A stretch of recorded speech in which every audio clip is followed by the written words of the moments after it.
Pulmonary arterial hypertension happens when the arteries that carry blood from your heart to your lungs get narrow or blocked. This makes the blood pressure inside these arteries go up, and the right side of your heart has to work harder to pump blood through your lungs. Over time, the right side of your heart may get weak or start to fail, and your body may not get the oxygen it needs to work like it should.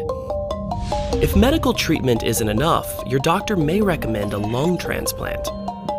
At the hospital, you will be given general anesthesia, so you are not awake. A heart-lung machine will carry on the functions of those organs during the operation. The surgery can take 4 to 12 hours, depending on whether you are having a single or double lung transplant.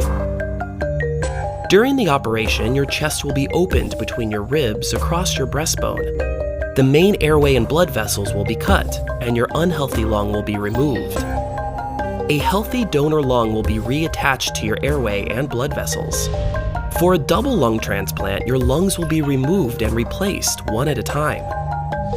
If the right side of your heart is also weak or failing, you may need a heart-lung transplant, where both your heart and your lungs are replaced with healthy donor organs. Your surgeon will leave drainage tubes around your lungs and heart before closing up your chest. You will be put on a breathing machine while you recover to help you breathe. After a few weeks, you can leave the hospital, and you will be given anti-rejection medications to help your body accept your new, healthy organs.